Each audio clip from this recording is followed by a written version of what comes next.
A Marine and his twin sons were stripped of everything by the family that should have protected them until his dog tore through the floorboards of a dying cabin and unearthed a secret worth $150 million.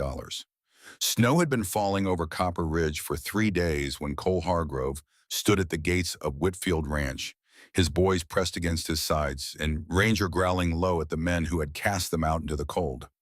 What none of them knew was that somewhere in the Bitterroot Valley beneath the rotting floor of a cabin that had stood forgotten for 30 years, the truth Margaret Whitfield had never wanted found was already waiting to surface.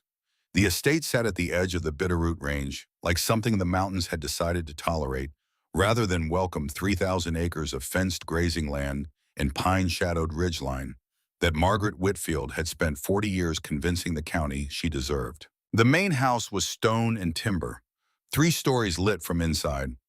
Even at this hour, the kind of warmth that existed not to comfort the people living in it, but to signal to everyone outside that the people inside could afford it.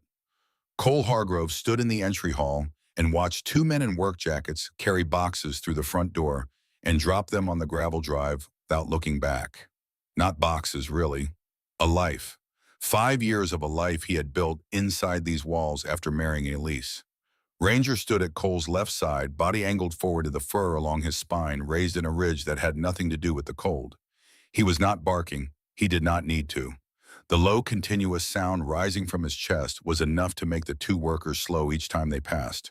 A picture frame hit the gravel and the glass split down the center. Cole recognized the photo inside it from where he stood. Elise on their wedding day laughing at something the photographer had said, the mountains behind her still green in early September. He did not move to pick it up. His knees were not steady enough for that. Not in front of these people. Margaret Whitfield appeared in the doorway of the main hall. She was 64 years old and she dressed like it cost her something to look at composed dark wool coat hair, silver and cut clothes, hands folded at her waist with the patience of a woman who had never once been told no by anyone in this valley. Her son Douglas stood 2 steps behind her. He had the look of a man waiting to be told what to do next. "Cole," Margaret said. Her voice was even.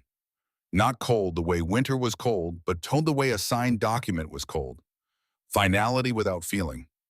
This arrangement was always temporary. Elise understood that even if you chose not to, you and the boys may take what belongs to you. Your time here is finished. Ranger took 1 step forward, the growl deepening until Cole could feel it more than hear it. Douglas shifted his weight backward. The worker stopped moving entirely. Cole laid a hand on Ranger's neck, not to stop him, to anchor himself. "Elise's funeral was 5 weeks ago," Cole said. His voice came out quieter than he intended, which was somehow worse than shouting would have been. "The boys haven't slept through a night since. We need time, that's all we're asking for." Margaret's expression did not shift. "Time is not something I'm in a position to offer. You have no income that I recognize, no property in this state, and no plan that does not depend on my generosity. Blood protects blood, Cole. You were never blood." Mason pressed his face into Cole's coat. He was 9 years old, and he had learned in the last 5 weeks that the worst things did not always arrive with warning sounds. Owen stood straighter, jaw set, trying to look like a boy who was not afraid. Ranger moved sideways until his body was between the twins and the 2 workers who had resumed carrying boxes. He did not growl at the children. He never growled at the children. He just made sure nothing could reach them without going through him first. "This is not protection," Cole said. "This is punishment." Margaret tilted her head slightly, the way people do when they have decided a conversation is over and are simply waiting for the other person to realize it. "Douglas will see you out." Douglas stepped forward. He had the decency to look uncomfortable. Cole looked at his sons, Mason still pressed against his coat. Owen, jaw clenched, eyes dry, but only just. Cole placed one hand on each of their shoulders and held them there for a moment, steadying himself through the weight of them, the warmth of them, the way they both leaned in slightly without being told to. Ranger positioned himself directly in front of Douglas and stopped. He was not aggressive. He was simply there, 115 pounds of Belgian Malinois, communicating in the clearest possible language that this particular direction of travel required a toll. Douglas stopped. "Ranger," Cole said. "Back." Ranger backed up 1 step. He kept his eyes on Douglas. Cole gathered what remained of their belongings from the drive, the duffel bags, the box of the boys' books, the picture frame with Elise's cracked smile, and loaded them into the bed of his truck without speaking. The cold worked its way through his jacket in layers. He did not rush. Whatever Margaret wanted from this moment, she was not going to get the satisfaction of watching him scramble. He opened the truck door. The boys climbed in. Ranger jumped into the back seat and positioned himself between the twins the way he always did, a warm dividing line between them on long drives. Cole looked back at Margaret one last time. "She chose us," he said. "Every day for 11 years, she chose us." Margaret did not blink. Cole got in the truck, started the engine. The headlights swept across the gravel drive and caught the broken glass from the picture frame. For just a moment, the light scattering through the crack across Elise's face before the truck turned and the darkness took it. The gates of Whitfield Ranch appeared in the rearview mirror, and then shrank and then disappeared behind the bend in the mountain road. Mason's voice came from the boy's seat, small and careful. "Where are we sleeping tonight, Dad?" Cole stared at the road. Snow was beginning to fall again, light and steady, the kind that did not announce itself. "Somewhere quiet," he said. "Somewhere they won't follow." But the only quiet Cole Hargrove had ever truly known was the kind that came in the seconds before an ambush. And he knew, without being able to say exactly why, that the silence ahead of him was exactly that kind. He drove for 2 hours without stopping. The highway through the Bitterroot dissolved into a 2-lane county road, and the county road narrowed further into a gravel track that the snowplow had not touched in what looked like several days. The truck's heater worked hard against the cold that pressed through the windows. In the back seat, Owen had fallen asleep against Ranger's side. Mason was still awake, watching the dark trees move past the glass, not saying anything. Ranger's breathing was the steadiest sound in the cab. Cole focused on it, the way he used to focus on a fixed point when his hands shook after a firefight, something constant, something that did not need him to do anything except acknowledge it was there. He wiped condensation from the inside of the windshield with the back of his hand, and the touch of the cold glass pulled something up from a place he had not visited in weeks. Elise used to do that. Every winter morning in the apartment they rented in their first year, she would wipe the kitchen window with her palm and breathe out hard, and the warmth of her breath would fog the glass all over again, and she would laugh at herself for it. 2 seconds of memory, specific physical, then gone. Cole kept driving. The cabin appeared in the headlights 30 minutes later, materializing out of the dark and the snow, the way something remembered from a dream materializes, familiar in shape, but wrong in every other way. He had been here once before, 6 years ago, the summer before he and Elise were married. She had driven him up the mountain without telling him where they were going, and parked at the edge of a clearing and said, "This is the only place I ever felt like the land actually knew me." He had not understood what she meant then. He understood it better now that she was gone. The cabin was worse than he remembered. The roof had dropped in the middle, the ridgeline bowing under the weight of accumulated seasons. 2 of the 3 porch steps were missing. A shutter hung from a single hinge at an angle that made it look like it was waiting for permission to fall. The surrounding clearing was deep in untracked snow, clean and silent and completely indifferent to the truck now parked at its edge. Cole opened the truck door. Ranger was out before he had it fully open, landing in the snow with a soft compression of paws and immediately raising his head, nose working the cold air in deliberate pulls. He moved toward the cabin's front door at a measured pace, reading the space the way he had been trained to read spaces, room by room, corner by corner. "Dad," Owen's voice blurred with sleep. "Is this it?" "For now," Cole said. "Come on." Inside, the air smelled of earth and old timber, and something mineral and cold that Cole associated with places that had been sealed off from warmth for a long time. The floorboards flexed under his weight. A long crack ran the length of the kitchen ceiling. The window above the dry sink had a gap at the bottom corner where the frame had warped away from the wall, and a thin current of outside air pushed through it, steady and cold. Mason stood in the entrance and looked at the room with the particular silence of a child trying to decide whether to be brave or honest. Ranger completed his circuit of the cabin and returned to the main room. He paused near the cold fireplace, sniffed the floor in a tight circle, and then moved his attention to a section of flooring near the hearth. The boards there were darker than the rest, warped slightly upward at one edge. He pressed his nose to the gap and inhaled deliberately. Then he whined low and singular and began to paw at the wood. Leave it, Cole said. Probably a rat got in under the foundation. Ranger looked at him, not defiant, concerned. Then he pawed the board again. Owen, check your bag for the flashlight, Cole said. We're not dealing with the floor tonight. Owen rummaged without complaint. Mason was still standing in the doorway. Mom always called this place hers, he said quietly. Why didn't she ever bring us here? Cole crouched in front of him. Maybe she was saving it for when it mattered most.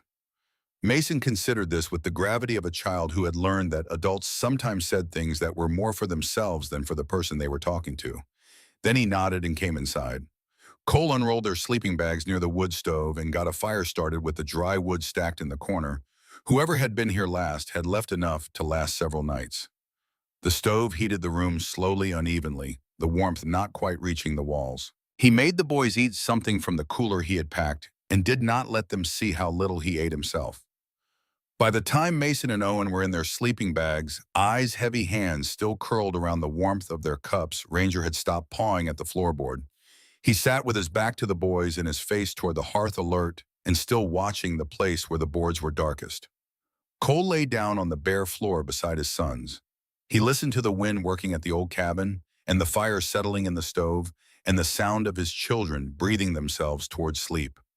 Every time he closed his eyes, he saw the gate at the end of the Whitfield Drive closing, lit from behind by the estate's security lights shrinking in the rearview mirror.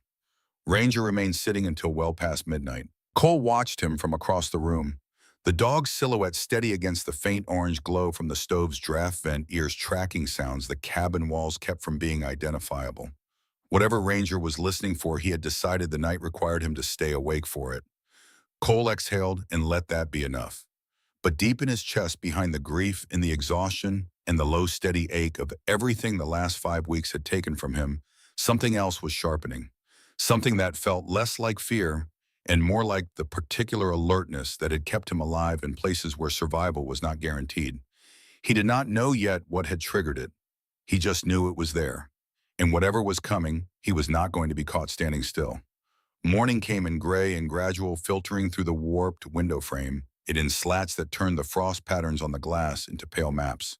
Cole was already awake when the light arrived. He had been awake for most of the night. He dressed without waking the boys, filled the stove with wood, and stepped out onto the porch with his coffee while Ranger made a circuit of the clearing. The snow had stopped sometime before dawn. The world outside the cabin was clean and still in a way that felt almost deliberate. Ranger moved through the snow methodically, nose close to the ground near the tree line, then rising to sample the air above it. He found nothing that changed his posture. He came back to the porch and sat beside Cole without being called. Cole enrolled the boys in the elementary school in Copper Ridge that morning. The town was small enough that a new family arriving in winter drew quiet attention rather than questions, people noting them from behind diner windows and over the roofs of their trucks without approaching. The school principal, a woman with patient eyes and a practiced voice for absorbing difficult information, accepted the boys' records without comment and showed them to their classroom without making a production of the fact that they were starting in the middle of a Thursday. Cole watched them disappear through the door. Owen looked back once. Cole kept his expression steady until the door closed. He had arranged a temporary position with the State Forestry Service through a contact of Elise's from her years volunteering with the Valley Conservation Board. The work was physical and uncomplicated trail assessment and equipment inventory, the kind of labor that occupied the body without requiring much from the mind. Cole had learned to value that kind of work during the years he was adjusting back from deployment. It gave him somewhere to put his hands. Ranger was riding in the truck bed on the drive to the forestry station when he stopped moving. Cole caught it in the side mirror. The dog's posture shifting from relaxed to absolute stillness, head turned toward the eastern tree line at a ridge above the station road. Cole looked. There was a shape in the trees that did not move the way the trees moved. Wind was working the upper branches in long, sweeping movements, the pines bending and recovering in a rhythm that was consistent across the whole ridgeline. Everything moved. Everything except one dark form positioned at the tree line's edge, partially screened by a spruce trunk, maintaining a stillness that was not natural to the forest. Cole watched it for a count of 8. It did not shift. Then it did. A single deliberate step backward, angling behind the spruce, and it was gone. Cole drove on. He did not stop. He filed the shape and its position and the timing of its disappearance, and the fact that it had not moved with the wind. He filed these things the way soldiers filed things they expected to need later. Ranger stayed facing the ridge until the station road curved and the tree line dropped below the sight line. Then he turned forward and sat. His ears were still up. The forestry station manager, a weathered man named Walt Briscoe, who communicated in sentence fragments and preferred to let silence do the heavy lifting, pointed Cole at a stack of trail reports in an equipment shed that needed inventorying and left him to it. Cole worked through the morning without incident. At the end of the day, he picked the boys up from school and turned back toward the cabin on the mountain road. As the truck came around a long bend, at the edge of a stand of mature lodgepole, Pine Ranger rose from the back seat and put his paws against the side window, barking in short, rapid bursts. Cole slowed, pulled off the road 30 yards ahead, angled behind a growth of brush. At the edge of a pullout that had not been maintained sat a dark truck. Black, newer model Montana plates he could not read at this angle. No headlights, no movement inside that he could see through the tinted windows. No reason for it to be there. Cole drove past without stopping. He let his eyes go soft the way he had trained himself to look at things he did not want to be seen looking at. He kept his speed consistent. "Dad," Owen said from the back seat. "What was that truck?" "Someone pulled over," Cole said. Owen looked at Ranger, who was still watching the rear window. "Ranger doesn't think so," Owen said. Cole said nothing. He drove the rest of the way to the cabin without taking a different route, because changing routes meant acknowledging that a different route was needed, and he was not ready to put that acknowledgement into words where his sons could hear it. Back at the cabin after the boys were inside and he had told them to stay there, Cole walked the perimeter with Ranger moving ahead of him. Near the north side of the barn structure, 40 feet from the cabin, Ranger slowed and lowered his nose to the snow. He circled twice and sat. Boot prints. Clear and recent, the sharp edges not yet softened by wind, which meant they were less than a day old.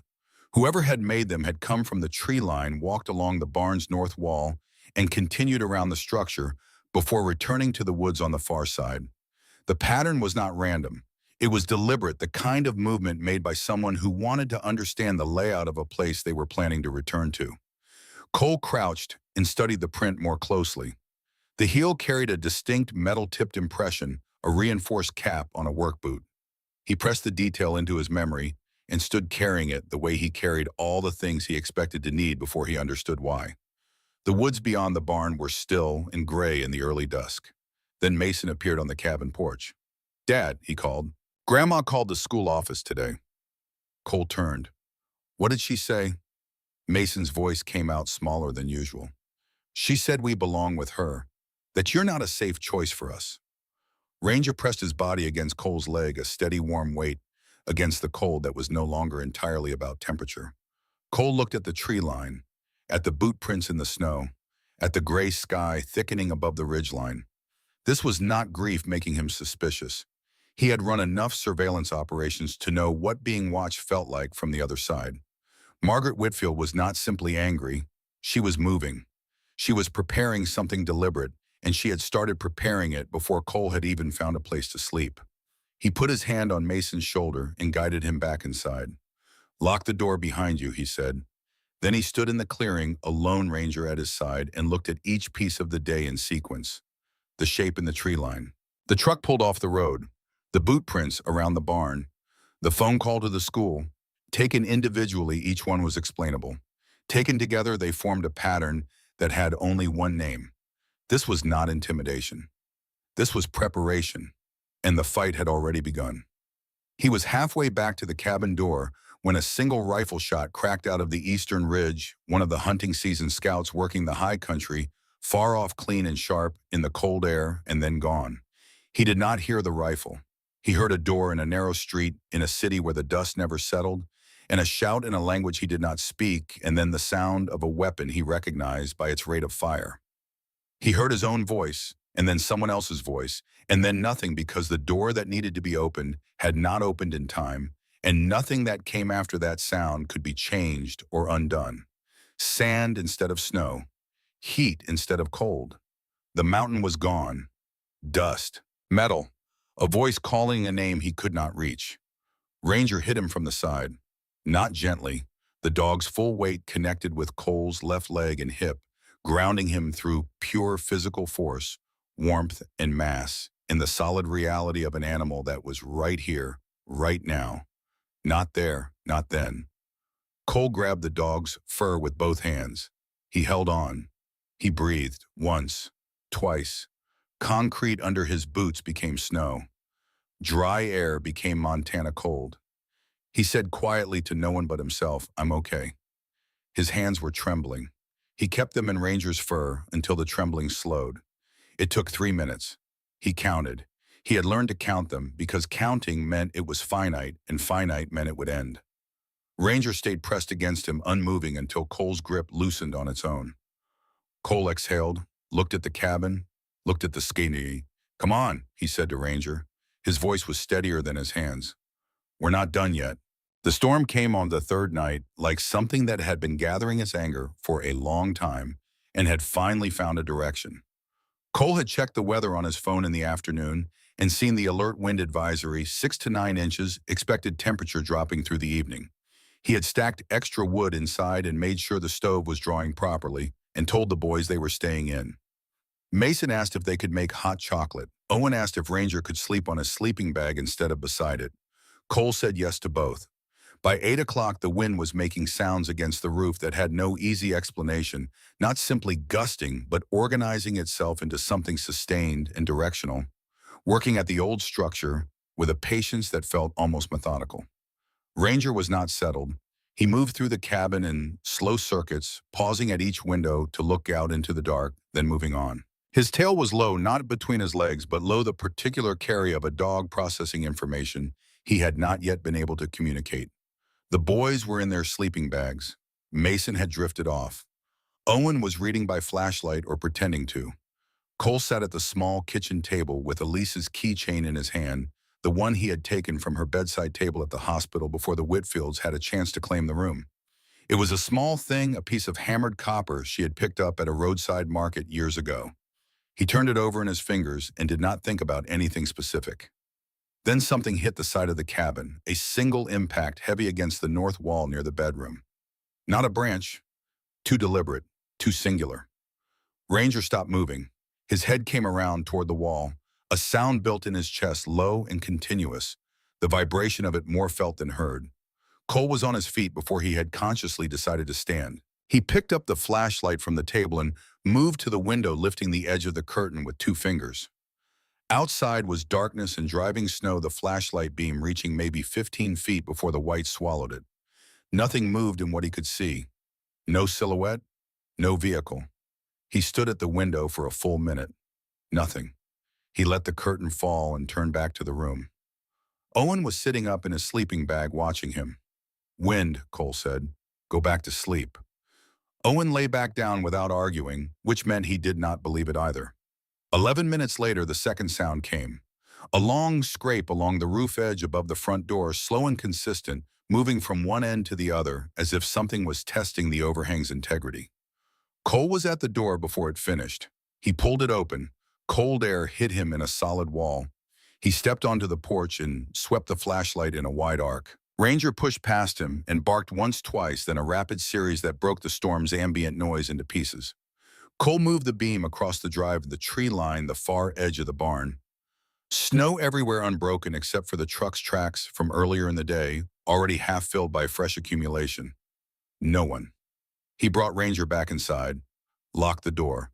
The boys were both awake now. Mason sitting straight, eyes wide. Owen with his flashlight off, listening. "It's the storm," Cole said. "Old roof, old wood. It settles." He believed approximately half of that. He sat in the kitchen chair and did not sleep and waited. The third sound came 40 minutes later. 3 knocks on the front door. Not random, not wind-generated, evenly spaced, firm, the knock of a person who wanted to be heard but not open to. Cole stood.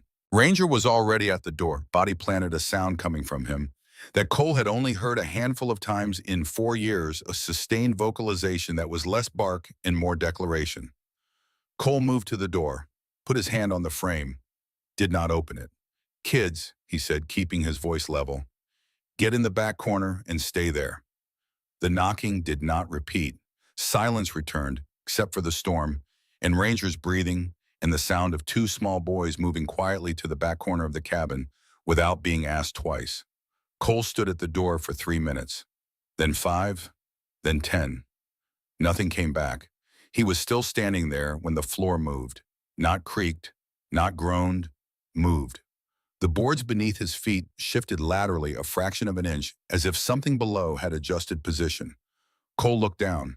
He felt Ranger's attention swing away from the door and back toward the center of the room toward the dark boards near the hearth that the dog had been circling since the night they arrived.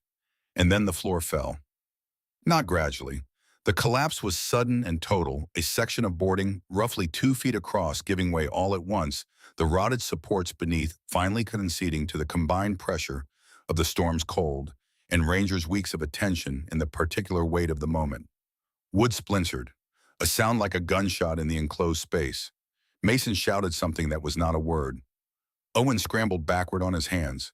Ranger lunged toward the opening and stopped at its edge, with his front paws planted on solid flooring, every muscle in his hindquarters engaged against the impulse to go forward. He looked down into the dark. He did not move. Cole dropped to his knees at the edge of the hole. He pushed the flashlight beam down into it. The space beneath the cabin floor was not a crawl space. It was deeper than that, a deliberate excavation dirt-walled cold. Dust rose in the flashlight beam and turned slowly catching the light. And there, half sunk into the earth at the chamber's base, was a box. Not a crate, not a container someone had left and forgotten. A military lockbox, black-coated steel reinforced at the corners with hardware that was not available at a hardware store. The fastening mechanism on the lid was a type Cole had used overseas, specifically because it could survive extreme conditions and resisted tampering without a key. He had checked equipment into boxes like this in Fallujah and in Helmand Province, and in a forward operating base in Kunar that no longer existed. He knew what these boxes were for. He knew who made them. He said one word: no. Ranger remained at the edge of the hole, not moving, not making a sound, as if he understood that this moment required a different kind of attention than anything that had come before it. Cole lowered himself into the chamber. The cold was immediate and absolute, the temperature of stored earth in winter, the kind of cold that had nothing to do with weather. He worked his hands around the box and lifted. It was heavy, heavier than its size suggested. He got it to the rim of the hole and pushed it onto the floor above him, then pulled himself up after it. The box sat on the broken flooring under the flashlight beam. Ice crystals from its surface were already beginning to melt in the cabin's warmth, tracking slow lines down the steel sides. Cole did not reach for the latch immediately. He sat on the floor with the box between his knees and his hands on his thighs and breathed. The storm pushed at the walls. Ranger settled beside him close enough that Cole could feel the dog's warmth along his left arm. He looked at the box for a long moment. Then he released the latch. The lid came up on stiff hinges that resisted and then gave. Inside, folded at the top, was a wool scarf in a shade of green that Cole would have recognized anywhere. Elise had worn it every winter for as long as he had known her.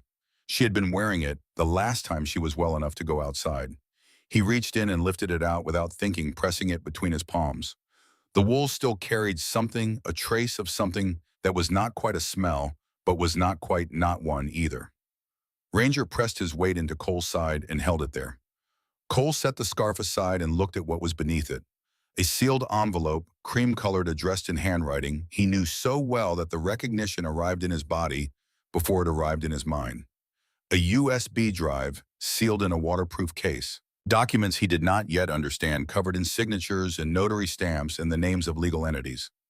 A business card, heavy stock, for an attorney named Patricia Gaines, Missoula, Montana. And beneath all of it, placed so it would be the first thing touched when the scarf was lifted, a letter. His name. Her handwriting. Slow and deliberate, the letters formed with more care than was usual for her, the care of someone writing something they needed to be sure would be read correctly. Dad. Owen's voice, barely a whisper. Give me a second, Cole said. He opened the envelope. The words came to him in Elise's voice without his choosing it, the voice from the years before the illness, changed it clear and precise, and with the particular directness she used when she was not willing to waste anyone's time. Cole, if you are reading this, then what I was afraid of has already started. He stopped. Ranger was perfectly still beside him. The storm outside went on. The fire in the stove went on. Everything in the room went on, except the part of Cole that was reading. My mother will not stop. Not until she has the boys the land and no version of you left in their lives. I have done what I could to prevent it. But I need you to move, and I need you to move before she has time to build the walls higher. The truth is with Patricia Gaines. Trust her completely. Trust Ranger. He has known where this box was since the day we arrived. I am sorry it took this long. Do not negotiate with my mother. She does not understand anything except the authority of law, and we have more of that than she knows. Go to Gaines, take the USB, take the boys. Do not wait. The letter ended there. No closing, no signature. Just the last instruction and then the edge of the page. Cole pressed the letter against his chest and closed his eyes. He could hear Mason breathing from the corner of the room. Owen was crying quietly, trying not to. She planned this, Owen said. She knew all of it before she died. Cole opened his eyes. He looked at his sons across the broken floor of a collapsing cabin on a mountain in Montana with a blizzard working at the walls and a woman in a stone house 40 miles south already moving her next piece. She did, he said. Ranger stood. He moved to the cabin door and looked back at Cole with the particular attention that meant he had made a decision and was waiting to see if Cole had made the same one. Cole looked at the lockbox, at the documents he didn't yet understand, at the USB drive that held whatever Elise had decided was necessary to seal beneath a floor in a cabin she had called her own. He thought about what it meant that she had put it here. Not in a bank, not with her attorney. Here in the one place she had told him she felt like the land knew her. Hidden where only someone who listened to the dog would find it. Margaret Whitfield had moved first because she believed she controlled the shape of what came after. She had miscalculated one thing. She had not expected Ranger. We're not sleeping here tonight, Cole said. He lifted the box. He reached for his sons. Outside, the storm pressed on with the patience of something that had learned from long experience that everything eventually gave way. Cole Hargrove was not going to give way. Not tonight. Not while he had a being who had been watching that floor since the moment they arrived, and a letter from his wife telling him exactly where to go next, and two boys in the corner who were counting on him to move. He moved. The drive down from the mountain took 40 minutes in morning light that was pale and directionless, the kind of light that gave nothing away. Cole had loaded the boys and the lockbox into the truck before full dawn, telling Mason and Owen only that they were going to meet someone in Missoula who had been expecting them. He did not tell them what Elise's letter had said. He let them sleep against Ranger's sides in the back seat and kept his eyes on the road and turned the business card over in his fingers at each stop sign. Patricia Gaines, Missoula, Montana. The card stock was heavy, the lettering embossed rather than printed, the kind of detail that communicated something about a person's understanding of permanence. He arrived at the address on the card just after 8 in the morning. The building was 3 stories of old brick on a side street 2 blocks from the Missoula courthouse. A plain door with a brass plate that read Gaines and Associates in letters that had darkened with age. The office smelled of cedar and paperwork and the particular density of rooms where difficult things were discussed and then filed and then kept. A receptionist led them down a short hall to a conference room where Patricia Gaines was already seated at the table with a folder open in front of her and a mug of coffee going cold at her elbow. She was in her early 60s, silver-haired and compact, with the eyes of someone who had spent decades listening to people tell her things they had not told anyone else. She stood when Cole came in and her handshake was firm without performing anything. "Cole Hargrove," she said. "I was beginning to worry you wouldn't find the cabin before Margaret found a reason to take other action." Cole set the lockbox on the table. "You knew about it." "I advised Elise on its placement," Gaines said. "She wanted it somewhere that only you and Ranger would think to look." Ranger, seated at Cole's left, looked at Gaines steadily. He did not growl. Cole noted it. "Sit down," Gaines said. "All of you." The boys sat. Ranger lay under the table and put his head on Cole's boot. Gaines opened the folder and began without preamble, the way Cole had learned to appreciate in people who understood that a person could only absorb so much stalling before the real information landed. "Your wife was the sole heir to a land trust established by her maternal grandfather, a man named Raymond Alcott, who had no connection to the Whitfield family and no interest in them having access to what he left behind. Raymond died 11 years ago, and the trust passed entirely to Elise. Margaret Whitfield never knew it existed. Elise intended to keep it that way. Cole said, "What kind of trust are we talking about?" "Mineral rights," Gaines said, "in the surface land above them. 480 acres in the Bitterroot headwaters, including documented subsurface access to a natural gas formation that was surveyed and valued 18 months ago." Owen had his hands flat on the table and was watching Gaines without blinking. Gaines looked at Cole directly. "The assessed value of the trust in its mineral rights holdings, including current market projections for the gas formation, is $150 million. The room went quiet in a way that was not simply the absence of sound. Snow moved against the single window of the conference room, slow and indifferent. The old building settled somewhere above them. Ranger's breathing was steady and even under the table. Cole sat with the number, 150 million. "That's not possible," he said finally. "Elise worked double shifts for 3 years so we could save a down payment on a house. She never lived like someone who had anything." "She didn't want to," Gaines said, and her voice was gentle without being soft. "The moment Margaret learned money existed outside her control, she would have found a way to position herself over it. Elise understood that from childhood. She kept the trust invisible because it was the only way to keep it safe." Mason said quietly. "Mom always said Grandma treated money like it was the same thing as love." No one spoke for a moment.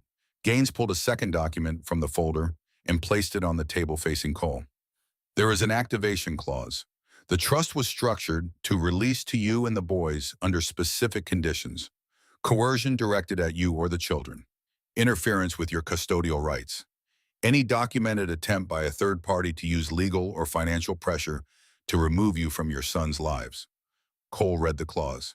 He read it again. "She knew," he said. "She designed this knowing exactly what her mother would do." "She spent the last 4 months of her life in correspondence with me," Gaines said. "Every document in this folder, every protection layer in this trust, she specified herself. She was thorough. She was also frightened. She did not want to leave you with this. But she knew what would happen after she was gone, and she was not willing to leave you without a means to fight back." The green scarf from the lockbox was folded on the table beside Cole's hand. He had not put it back in the box. He had not been able to put it back in the box. "She knew he would try to take the boys," Gaines said quietly. "She designed it so that every action Margaret has already taken constitutes a trigger for full trust activation." Cole leaned back in his chair. Outside, the snow had picked up, slightly angling across the window in long diagonals. Ranger shifted under the table and pressed his nose against Cole's ankle. Cole reached down without looking and rested 2 fingers on the dog's head. "What do we do now?" he asked. Gaines was already reaching for another document. "First, I file for federal trust protection, which suspends any local custody action Margaret has in motion. Then we begin building the evidentiary record. The USB drive, at least left in the box, contains recordings, documentation, and correspondence that establish a pattern of interference going back years. We will need it." "How long before she files something?" "She already has," Gaines said. "Emergency guardianship petition filed 3 days ago. The local judge has not yet acted on it, but he will. Margaret Whitfield has owned this county for a long time. We need to move this to the state level before it settles into a local courtroom." Cole looked at the folder, at the documents, at the business card he had been carrying since the night before, creased now at one corner from handling. He looked at his sons, Mason with his hands still flat on the table, holding himself still, with the determined calm of a child who had already lost one parent and was working very hard not to lose another. Owen watching his father's face, reading it for information, the way Cole had taught them both to read terrain. He looked at Ranger, who was looking back at him from under the table with the particular patience of a dog who had waited through harder things than this and would wait through harder things still. "Start the filing," Cole said. He was already standing when the sound reached him. Low and approaching, an engine moving slowly down the street outside. Ranger was on his feet before Cole had fully processed it, moving to the window in a controlled line, not barking, just watching. Cole followed. Below on the street, rolling at the pace of something with nowhere to be, was a black truck with the Montana plates. Tinted windows, no identifiable markings. It moved past the building at exactly the speed of someone confirming an address and then continued down the block and turned out of sight. The same truck from the pullout off the mountain road. Cole was certain of it. Gaines came to stand beside him at the window. Her expression did not change, but something in her posture tightened fractionally. "That is not a client of mine," she said. "No," Cole said. "It isn't." He lifted the lockbox from the table. Ranger moved to the door, already positioned to go. "File everything today," Cole said to Gaines. "Don't wait for my call." She was already reaching for her phone, but the next 3 days moved the way threats move when they have decided to stop being patient. It began on the second morning after Missoula. Cole was checking the truck's undercarriage in the early light when Ranger walked to the north side of the cabin and stopped. His posture was the particular stillness of a dog who has processed something and arrived at a conclusion. Cole followed the dog's line of attention to the water pipe that ran along the cabin's foundation and connected to the supply line coming down from the hillside above.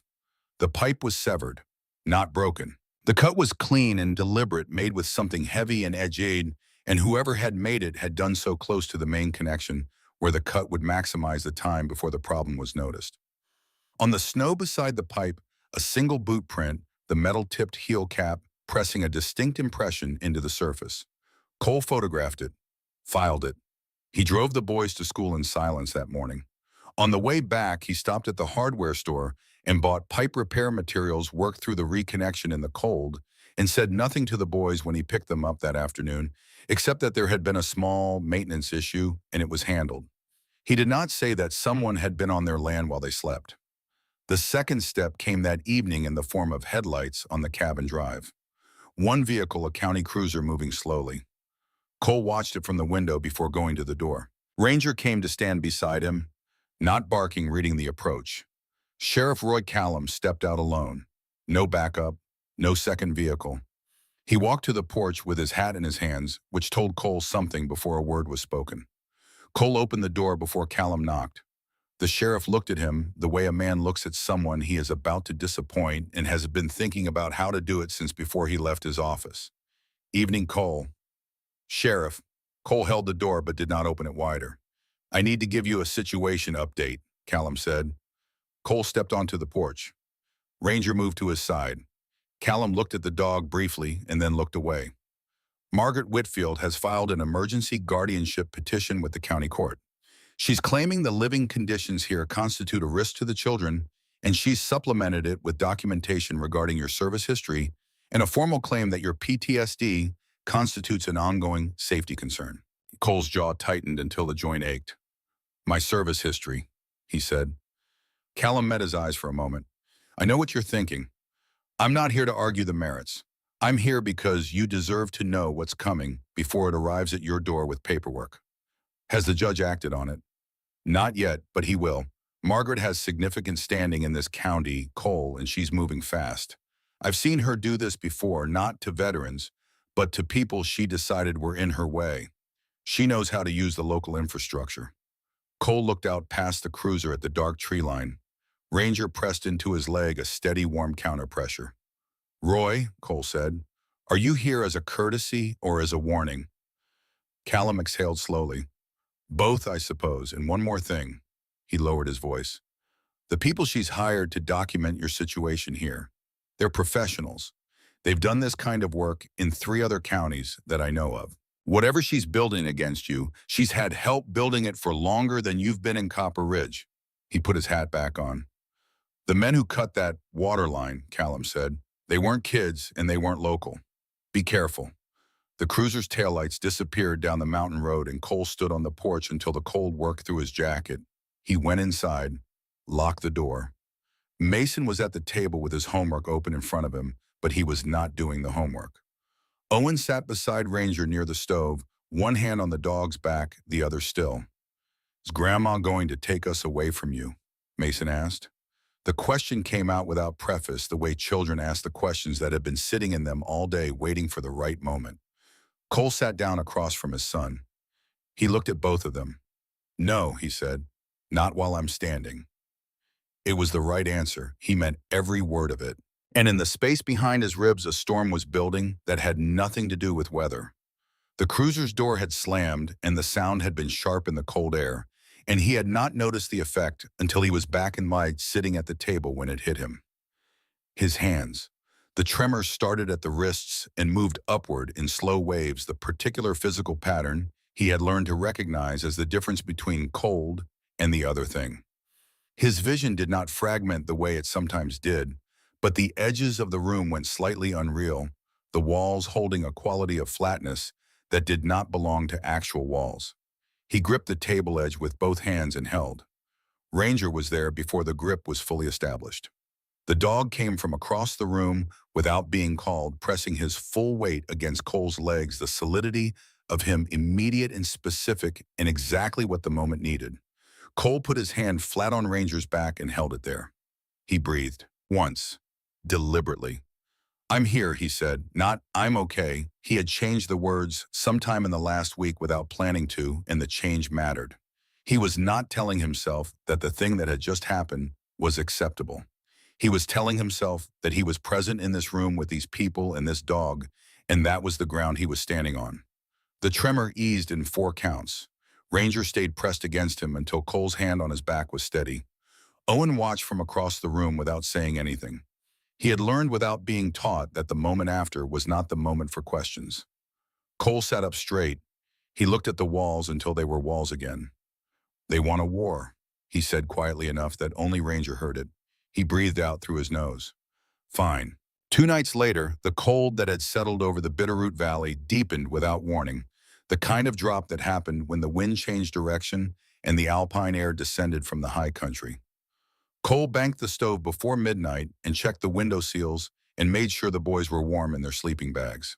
He was not asleep when Ranger got up.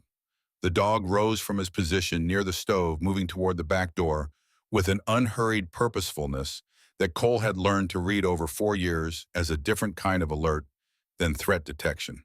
Not danger, direction. Ranger was not alarmed, he was indicating. He moved to the back door and stood and waited. "Show me," Cole said. He pulled on his jacket and boots. Ranger led him out into the night without sound, nose down, moving through the crusted snow toward the barn at the edge of the property. The structure was older than the cabin, a 3-sided log frame with a roof that had held better than it looked, the south wall open to the elements, the north and east walls solid enough. Old tools and a rusted harrow frame hung inside. 3 wooden stalls, long empty, the hay in them compacted and gray with age. Ranger went directly to the farthest stall, the north corner, and began working the base of the stone wall with his nose. He moved along it in a methodical sweep and stopped at a section perhaps 2 feet from the corner, pawing at the lower stones with a focused insistence that Cole recognized from the night the cabin floor had given way. Cole knocked on the stone with his knuckles. The sound that came back was wrong. He knocked again at 3 different points. The first 2 returned the dull, solid thud of dense stone and packed earth behind it. The third returned something hollow, a resonance that did not belong. He found the seam by touch, a vertical crack in the mortar running floor to ceiling that was slightly wider than the surrounding joints, wide enough to admit the edge of a pry tool. There was no pry tool in the barn. Cole worked his fingers into the gap and pulled. The stone panel was not a stone at all. It was a facing 4 stones mortared together as a single unit and mounted on a frame that pivoted on a pin at the top. It swung outward on protest, and Cole held the flashlight to the space it revealed. A lockbox. Smaller than the first order, the steel surface dark with age, and the corners not reinforced in the same way, but carrying the same deliberate construction, the same intent. Beside it, wrapped in oilcloth and tied with cord, a cassette tape in a hard plastic case. Ranger sat. He had done what he came to do. Cole lifted the box from the cavity with both hands and carried it to the barn's center, where the flashlight could reach without shadows. He set it on the edge of a stall divider. He set the cassette tape beside it. The box latch came open without resistance, as if it had been opened and relocked more recently than the first one. Inside a USB drive, a second one, labeled in Elise's handwriting with a date and the word complete, and beneath it a sealed envelope. The paper was the same cream stock as the first letter.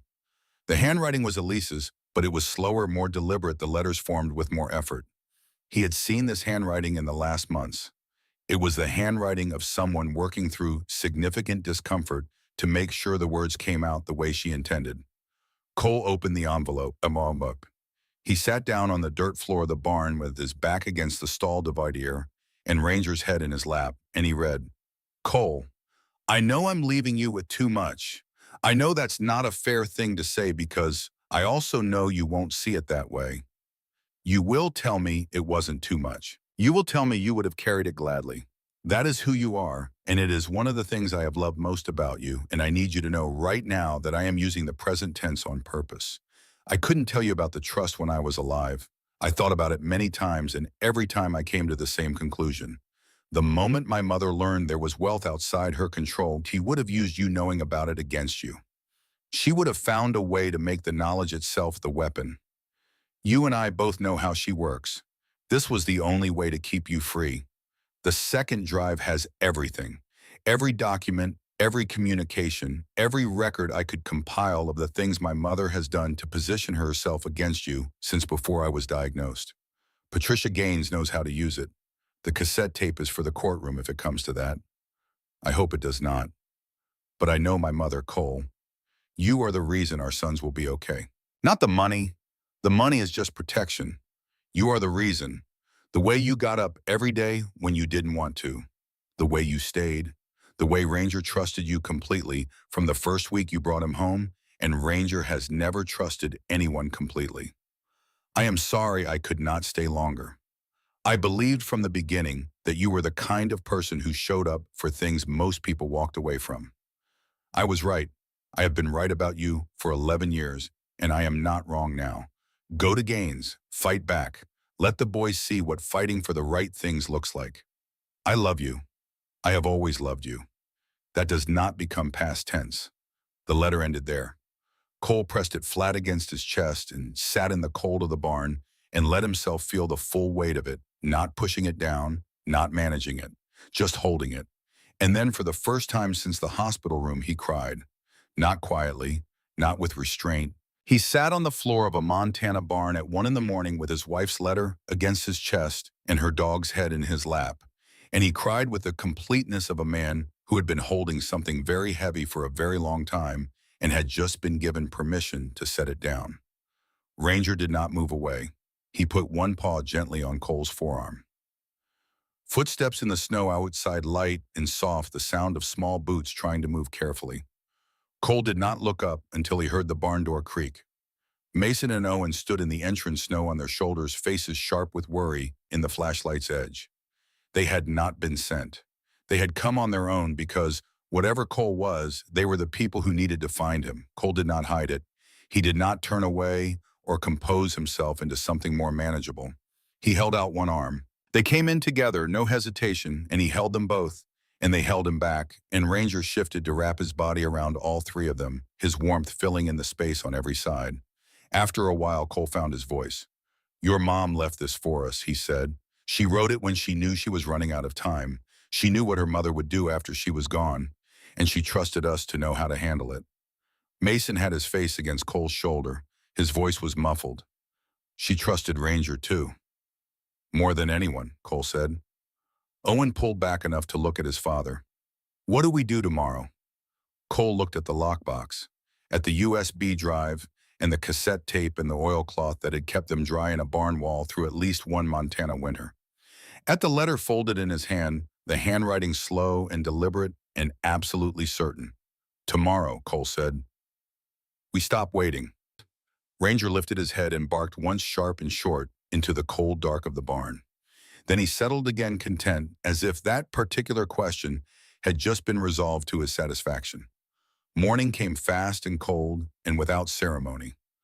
Cole had not gone back to sleep after the barn. He had cataloged both USB drives, and the cassette tape in the lockbox documented the second cache's location with photographs, and spent 2 hours at the kitchen table with Gaines's folder cross-referencing what the attorney had given him against the documents from Elise's boxes. By the time the boys woke, he had a clear picture of what Margaret Whitfield had done and when she had started doing it. The picture was not surprising. It was however thorough, and thorough mattered in a courtroom. He called Gaines at 7 in the morning. "The second drive," he said. "How fast can you get it processed?" "If you bring it to me today, I can have the contents reviewed by tomorrow morning," she said. "Cole, something else has happened. The local judge issued a temporary guardianship order this morning, 48-hour hearing scheduled. Margaret moved faster than I anticipated. Can you stop it?" The federal injunction is already filed. It should supersede the local order automatically, but Margaret's attorney is going to challenge the jurisdiction, and that buys her time. She's counting on the 48 hours. Then we don't give them to her. He had been loading the truck with the documents and the drives when Ranger stood up straight in the truck bed and turned his attention down the mountain road. His tail went stiff.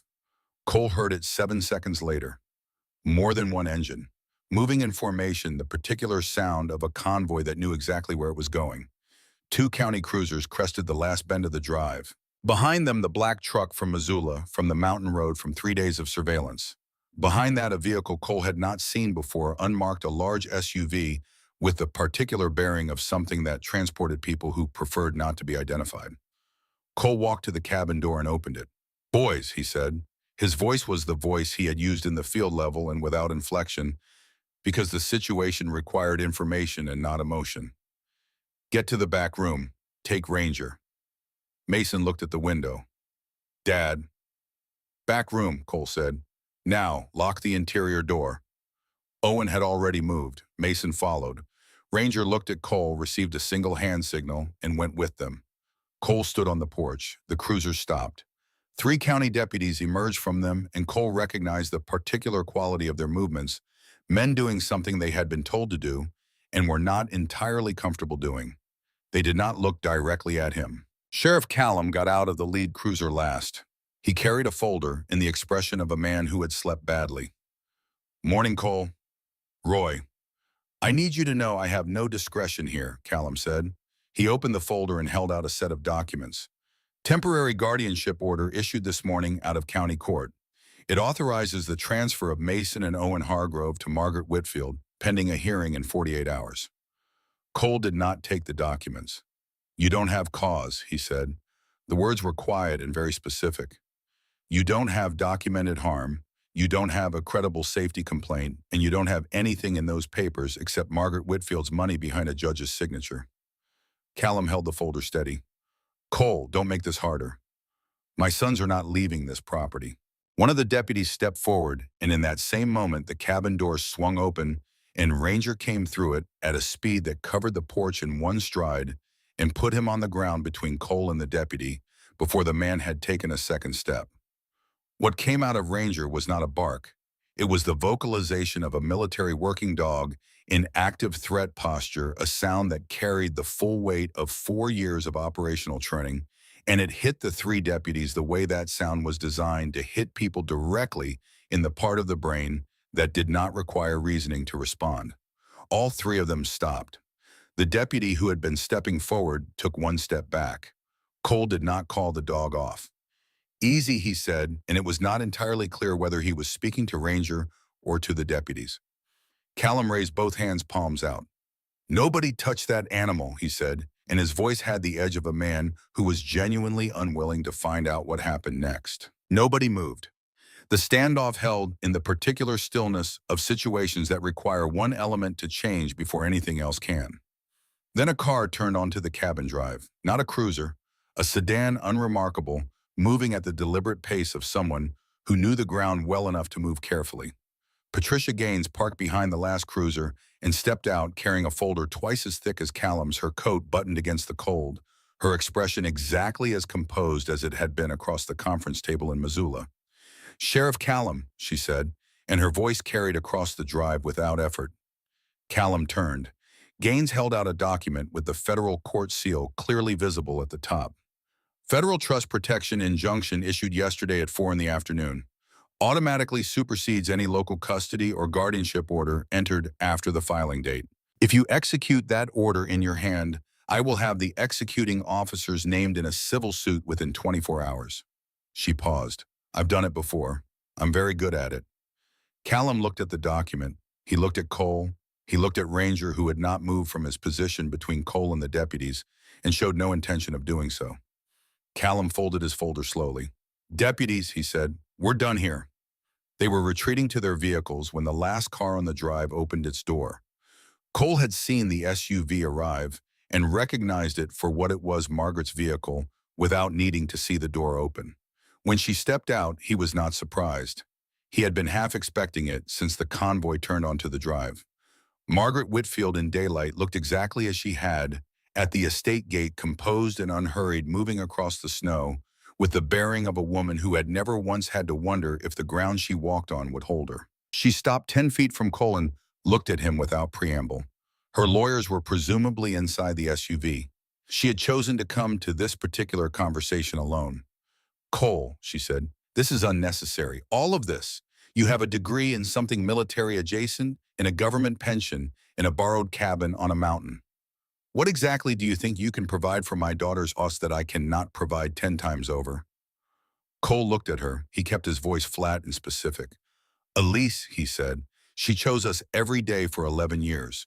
When she had $150 million sitting in a trust that could have bought her out of every hard thing we ever went through, she chose to live beside it. She chose us instead of it." Margaret's expression did not change. "My daughter is not here to speak for herself." "Actually," Gaines said from behind him, "she is." Cole took one step forward. "Blood chose love," he said, "and she was right." Margaret's mouth tightened. One small movement. The first one. There was a long silence. Then she said, "You think a dead woman's words on a piece of paper give you the right to make decisions about my grandchildren's future?" "They give me a great deal more than that," Gaines said, "including standing to file suit against you personally within the week for interference, surveillance, property damage, and fabrication of documentation submitted to the county court." The muscle at the corner of Margaret's jaw flexed. "This is not finished," she said. "It will be," Cole said. "When we're done in court, it will be." Margaret turned back toward her vehicle. In the same moment, the man who had been standing beside the SUV's rear door, a large man in a work jacket, whose presence Cole had registered and filed when Margaret first stepped out, moved forward in a direction that was not toward Margaret and not toward the vehicles. He moved toward the cabin's south side where the second lockbox cache was located, where Cole had photographed the external wall that morning. Ranger saw it before Cole did. The dog cleared the distance in 3 seconds, 70 yards of hard snow, and hit the man at the shoulder with enough force to take him off his feet. The man went down. Ranger had his forearm pinned in under 2 seconds. The man shouted. Margaret turned. Cole crossed the drive at a run, reaching Ranger in time to see the man's free hand come out from under his jacket with something that glinted cold in the winter light. "Ranger, release." The dog obeyed, but in releasing, he moved to the side and the blade the man was holding caught his left shoulder in a single raking motion. Ranger made no sound. He moved 2 steps to Cole's left and stood. Cole was aware in the clean, specific way of people trained to observe under stress of blood, dark against the Belgian Malinois' pale winter coat. Not heavy, but present. The man scrambled backward in the snow and was on his feet before anyone could reach him, and he was moving toward the tree line at the edge of the property in a way that suggested he had identified his exit in advance. Callum was already shouting something into his radio. Cole dropped to one knee beside Ranger. The dog stood steady, ears still up, eyes on the tree line where the man had disappeared, as if the wound was simply information rather than an injury. He allowed Cole's hands on his shoulder without flinching. The cut was 3 inches clean-edged, not deep enough to have found anything vital. The cabin door opened. Mason and Owen came out at a run, having apparently decided that the interior lock did not apply to situations of this kind. They reached Ranger before Cole could stand, and both boys dropped to the snow and wrapped their hands around the dog, carefully pressing their foreheads against his neck. Owen was crying. Mason was pulling his own scarf off to press against the wound with a focus that was all Cole in it, the directness of a child who had learned that panic and action could not coexist. Ranger turned his head and licked Mason's ear once precisely, then looked back at the tree line. Cole looked at Margaret. She was still standing beside her SUV. She was looking at the boys kneeling in the snow around the dog, at the blood on the white coat at Owen, pressing his face against Ranger's neck. For the first time since Cole had known her, Margaret Whitfield's face showed something that was not composed. She turned away and got into her vehicle without speaking, and the convoy moved back down the mountain road, leaving tire tracks in the snow that would be there for days. Gaines came to stand beside Cole. "She'll try again," Gaines said, "but not in the same way. She knows what we have." Cole was watching his sons care for the dog in the snow, the way Owen's hands were completely steady when he held pressure against the wound, the way Mason was speaking quietly into Ranger's ear, the exact tone Cole used when he needed to keep a dog still during medical handling. 11 years ago, Elise had told him that the thing she had loved most about him was that he showed up. He looked at his sons, who were their mother, in every way that mattered, and he thought that she had been right to believe in all of them. Schedule the state filing, Cole said to Gaines. Today, all of it. Gaines was already on her phone. Cole knelt in the snow beside his sons and his dog, who was calm and present and looking at him with the patient attention of an animal that had been waiting for its person to arrive at the correct decision. Whatever came next, they were going into it together. And Margaret Whitfield was about to learn what that looked like from the wrong side of it. The state courthouse in Helena sat on a hill above the city, like something that had decided the elevation was the point stone and glass in the particular stillness of buildings where outcomes were formalized. Cole arrived 40 minutes early. He had learned in the military that early was not early enough and on time was already late, and he applied this to courtrooms with the same discipline he had applied it to forward operating bases. Gaines met him on the steps. She looked at him once, the full assessment of someone who had learned to read clients under pressure, and then she looked at Ranger, who was walking at Cole's left heel with the controlled focus of a D who understood that different environments required different modes. You look like someone who didn't sleep, Gaines said. I slept, Cole said. 3 hours is sleep. She almost smiled. The cassette tape has been transferred to a digital audio file for the court system. The court reporter has been briefed. Judge Whitmore has reviewed our pre-filing, and she is not someone Margaret's attorney will be able to manage. Inside the courtroom had the smell of old wood and institutional heating that Cole associated with places where decisions had been made for generations, some of them correct. The gallery was fuller than he had expected. He recognized Walt Briscoe from the forestry station seated in the third row, the principal from the boys' school, a handful of faces from Copper Ridge that he knew only by sight. Word had moved through the valley the way word moved in small places, quietly and thoroughly, and without needing to be invited. Mason and Owen sat behind the bar with a court-appointed family advocate, a quiet woman named Claire, who had met them twice in preparation and who they trusted in the specific provisional way children extend trust to adults who have not yet done anything to violate it. Mason had Elise's green wool scarf looped around his neck over his collar, the color bright against the gray of the room. He had worn it every morning since Cole had brought it out of the lockbox and given it to him without explanation. He had not needed one. Margaret Whitfield was already seated at the opposing table when Cole came in. Her attorney, a man named Prentice, whose suit communicated that he was accustomed to winning, was speaking in a low, rapid voice into Margaret's ear. Margaret was watching Cole. Her expression did not shift. He held her gaze for one moment and then moved to his table. Ranger settled under the chair at Cole's left and put one paw on Cole's boot. Judge Whitmore entered, and the room rose. The gavel was a single measured strike that carried to the back of the gallery without effort. Patricia Gaines stood. Your Honor, today we present documentation of a sustained campaign of coercion, surveillance interference, and legal fabrication carried out by Margaret Whitfield against Cole Hargrove, the widowed father of her grandchildren, beginning within days of her daughter's death and continuing through last week. Gaines paused, not for effect, but to allow the scope of what she had said to settle before she continued. We will show that every action Margaret Whitfield has taken constitutes a deliberate trigger of the estate trust her daughter Elise established specifically to protect her family from exactly this. Prentice rose immediately. Your Honor, the characterization of my client's actions as a campaign is prejudicial and unsupported. Judge Whitmore looked at him over her glasses. I'll determine what's supported, counsel. Sit down. Prentice sat. Gaines clicked the presentation remote. The first image on the courtroom screen was a photograph Cole had taken on the morning after the water line was cut. The pipe's clean severed end, the boot print in the snow beside it, the metal-tipped heel cap pressing a sharp impression into the surface. The supply line to the Hargrove cabin was deliberately severed on the morning of December 11th. Gaines said, this was not weather damage. The cut was made with a tool. The boot print beside it belongs to a man named Leonard Foss, a private contractor with documented prior work in at least 3 other Montana counties on behalf of clients requiring what his invoices call property compliance services. She advanced the slide. We have his billing records. Cole heard Margaret's attorney begin to speak and heard Judge Whitmore cut him off before the sentence was complete. The second image was a photograph of the black truck taken on the mountain road by Cole 3 days after their arrival in Copper Ridge. Timestamp visible. Location coordinates annotated. This vehicle appears in documented positions on 14 separate occasions over a 22-day period, Gaines said. Outside the Hargrove cabin, outside this office in Missoula, on the road between the school and the mountain. The vehicle is registered to a shell company. The shell company's beneficial owner is represented by the same counsel currently seated at the opposing table. A murmur ran through the gallery and subsided. The third image was a document, the emergency guardianship petition that Callum had brought to the cabin.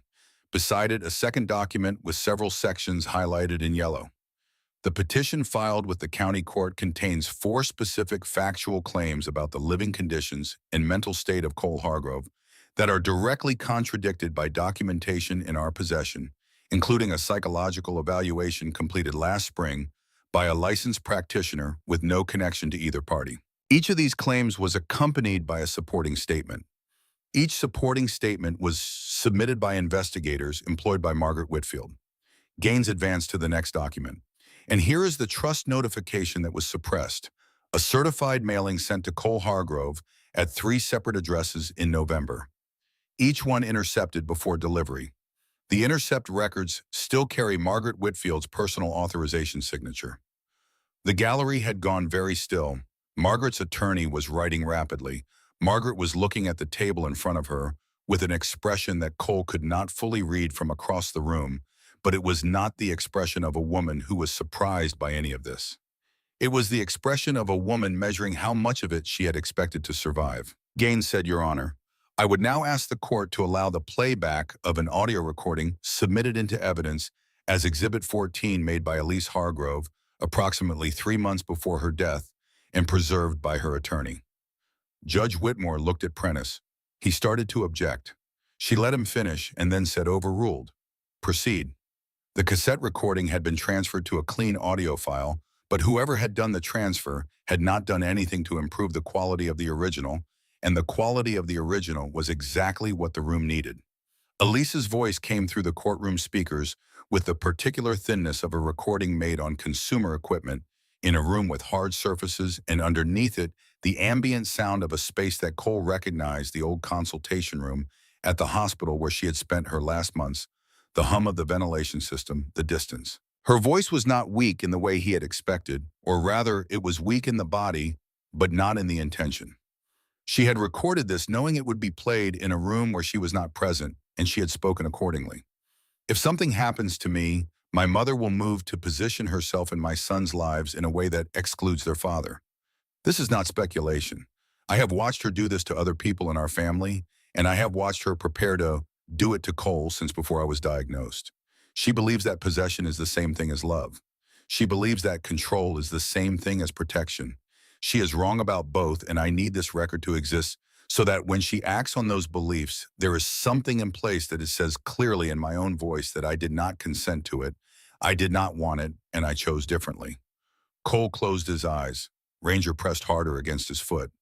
"I chose Cole Hargrove, not because he had money or standing or anything my mother would recognize as qualification, because he showed up, because he stayed, because he got up every morning in the years after he came home from places that had cost him things I cannot name, and he was present and deliberate, and he chose us back every single day. That is what I want for my sons, someone who chooses them." The recording ended. The courtroom held its silence for a long count. Cole had not planned to stand. The decision was not a decision. He was on his feet before he had finished processing the impulse, and the words came out of him with the specific directness of something that had been in him for weeks waiting for a space large enough to hold it. "I deployed 4 times, he said. His voice was steady. "I have carried men out of places where nothing was left to carry. I have sat in VA waiting rooms for 2 years, trying to get the kind of help that would have made coming home feel like something other than a different kind of combat. And I came home to a woman who worked night shifts at a hospital and raised 2 boys while I figured out how to be a person again. And she did it without asking for recognition. And she did it because she had chosen us, and choosing meant something to her." He paused. "I will not let anyone tell me or tell this court or tell my sons that what she chose was wrong. She knew what she was doing. She knew exactly what she was doing. He sat down. Ranger put his head on Cole's knee. In the gallery, Owen had his hand over his mouth. Mason was looking at his father with the expression of a boy filing something important away for later. Something about what it looked like when a person said the true thing in the place it needed to be said. Judge Whitmore removed her glasses and looked at the room. When she spoke, her voice was the voice of someone who had reviewed the materials and arrived at a conclusion before the session began and was now formalizing it. The documentation before this court establishes a clear and sustained pattern of interference fabrication and coercive action directed at Mr. Cole Hargrove by Margaret Whitfield. The emergency guardianship petition is dismissed with prejudice. The estate trust as established by Elise Hargrove is confirmed with full legal standing. Mr. Hargrove retains complete custodial rights with all protections enumerated in the trust documentation. This court further orders an investigation into the actions of Leonard Foss and the Shell Company documented in the evidentiary submission, as well as a review of the petition's supporting statements for potential falsification. She struck the gavel once.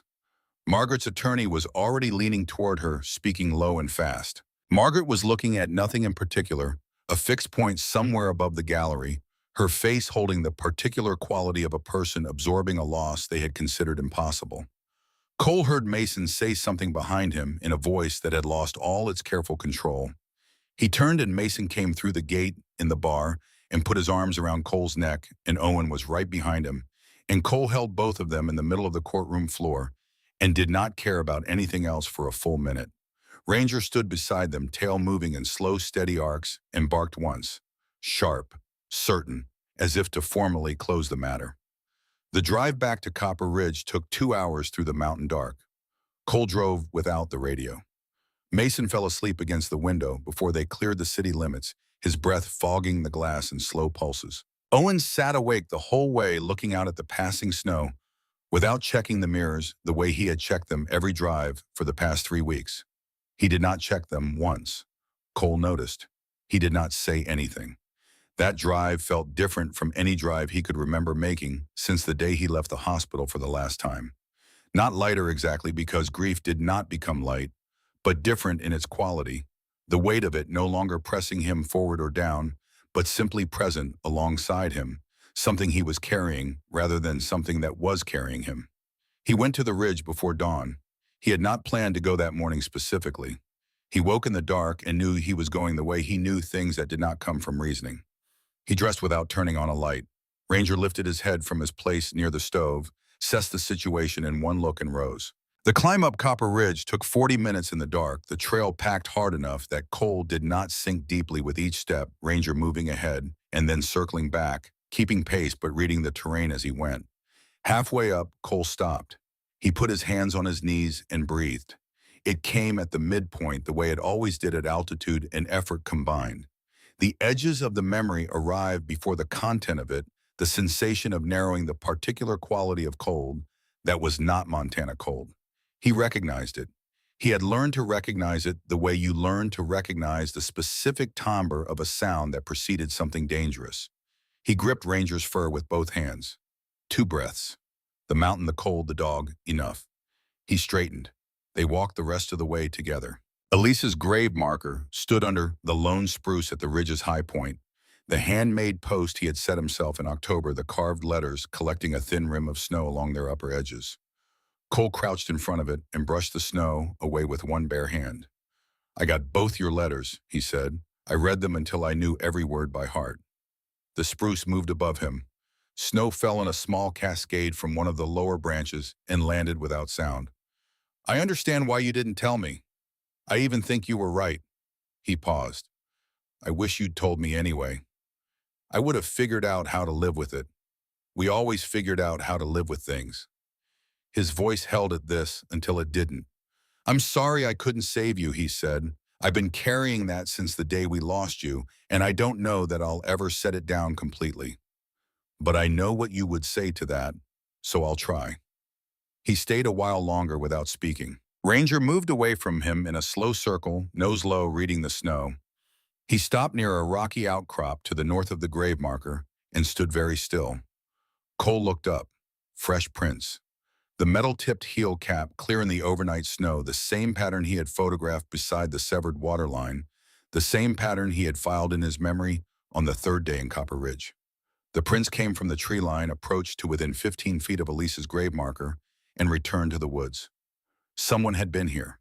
Someone had come to this ground, on this ridge, and stood near where Elise lay. Cole looked at the prince for a long moment. He felt the thing that moved through him, and it was not the fear he might have expected, and it was not the anger he might have expected. It was something colder and more specific than either, the recognition of a person who has been underestimated by someone who does not yet understand what that means for them. He looked at the grave marker. "I promised," he said, "that was all."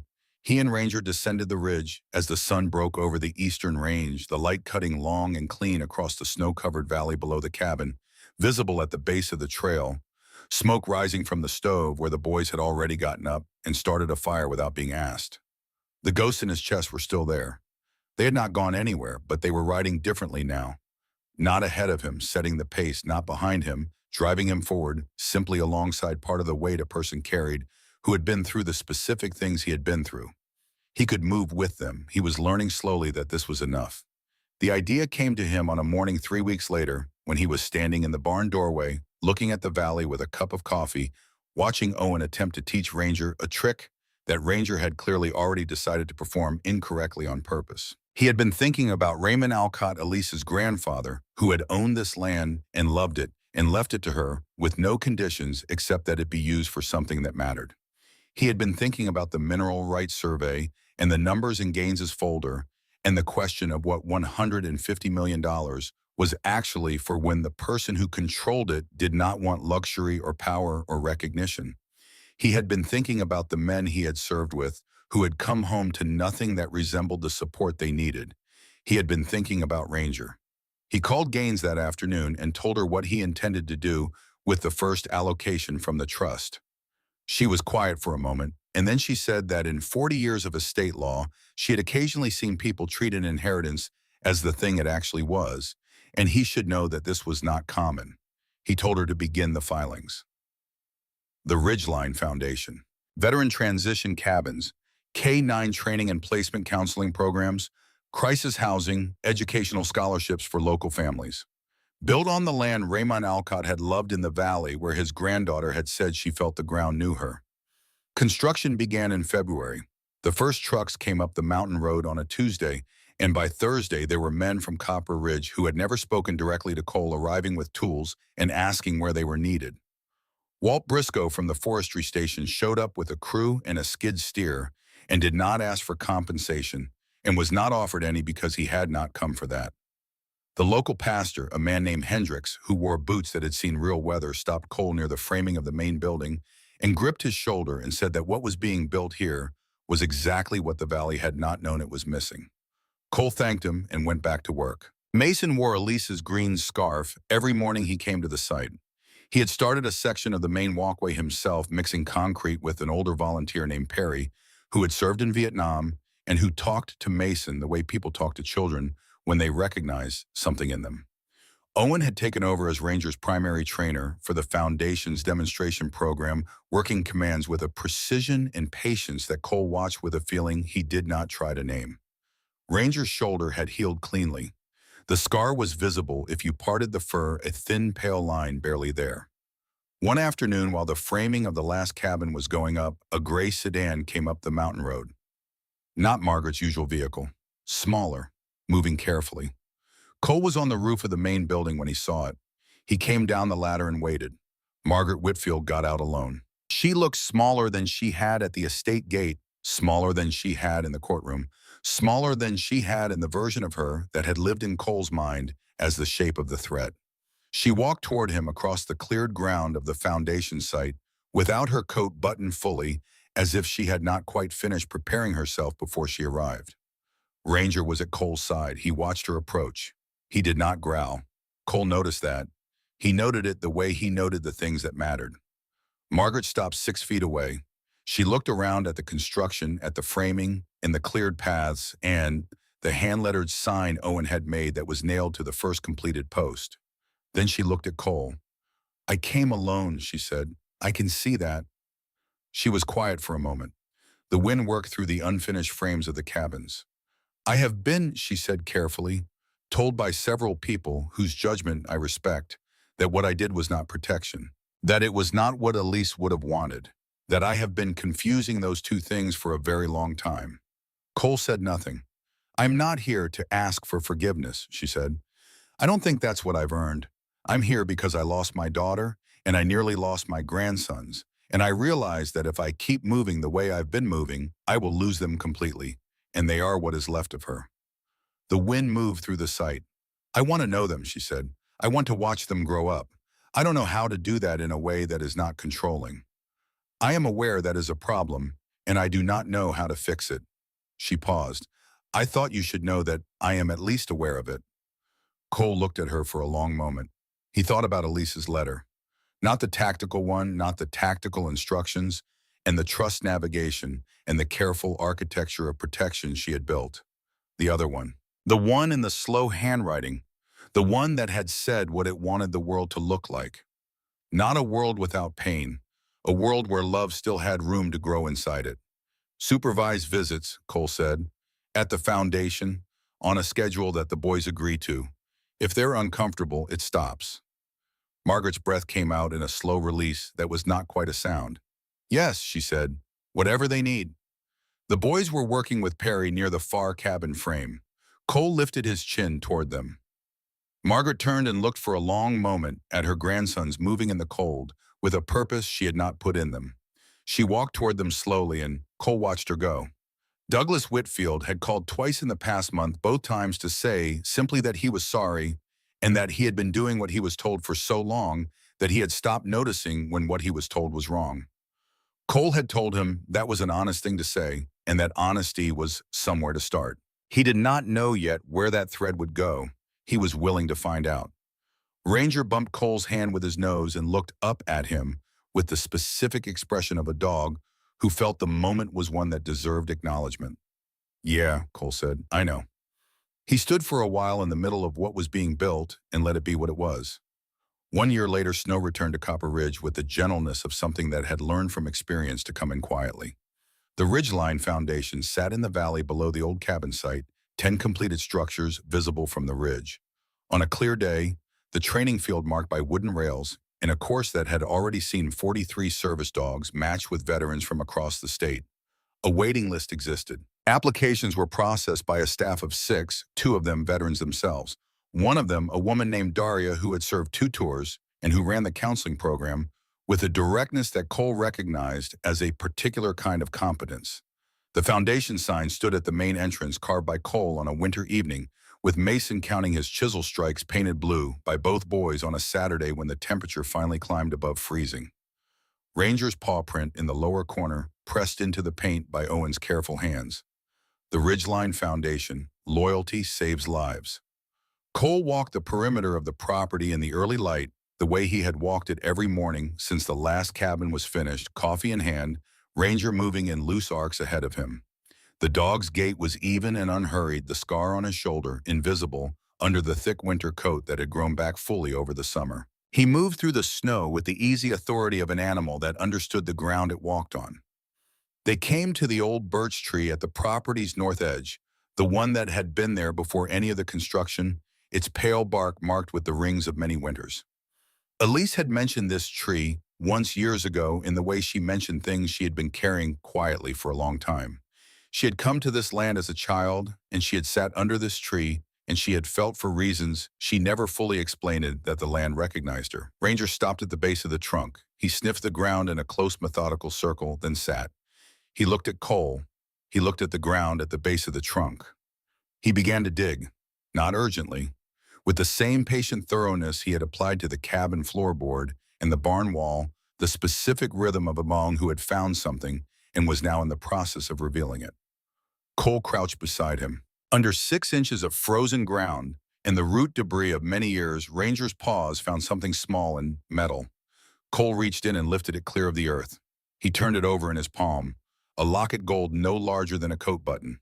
He wiped the dirt from its surface with his thumb. The hinged case opened easily as if it had been opened not very long ago by someone who wanted it to open again. Inside a photograph, small, slightly worn at the corners. Cole and Elise on their wedding day standing in a meadow in early September, with the mountains behind them, both of them looking not at the photographer, but slightly to the left at something just outside the frame. Cole remembered the photographer calling out that the dog had gotten loose. He remembered turning toward the sound. He remembered Elise turning with him, both of them looking at the same thing at the same moment and laughing before they looked back. Ranger was in the background of the photo, a blur of motion between the trees. Cole closed the locket. He held it in his palm for a long time in the cold morning. Under the birch tree, while Ranger sat beside him, one shoulder pressed warm against Cole's arm. He had carried his dog tags for 15 years on a chain around his neck, through deployments and hospitals, and the long, difficult work of learning to live in peacetime with a mind that had been trained for the other thing. The chain was still there. He added the locket to it and felt it settle against his sternum alongside the tags. He stood. From the Foundation's main building, he could hear voices. Owen running a morning session with 3 newer dogs and their handlers, his voice carrying the particular precision of someone who had learned the work from the inside. Mason's voice somewhere farther away talking with the morning crew over coffee, the cadence of a boy becoming a person who knew how to be present in a room. Cole looked down the valley at the cabins with their early lights, at the training field, at the paths laid through the snow by people who had come here to begin something they had not known how to begin alone. Then he looked at Ranger. "Come on," he said. "Let's go home." They walked back through the snow together. The girl and the man and the sun came over the ridge behind them and laid their shadows long across the Foundation ground. And Ranger's tail moved in the particular easy arc of a dog who had been somewhere difficult with someone he trusted and had arrived at the other side of it. He had arrived here with nothing but 2 boys and a dog who wouldn't stop listening to the ground beneath their feet. It turned out that was everything he needed. Ranger stopped at the edge of the training field and looked back at Cole, ears up, waiting for whatever came next. Cole came to stand beside him. They watched the valley together, in the morning light, the 2 of them, and the thing between them did not require naming. Then Cole moved, and Ranger moved with him, and the day began. If this story moved, you drop a 1 in the comments for every family that chose love when it would have been easier to give up. And if you want more stories about good people and loyal dogs and the kind of courage that doesn't make the news, subscribe and stay with us for the next one.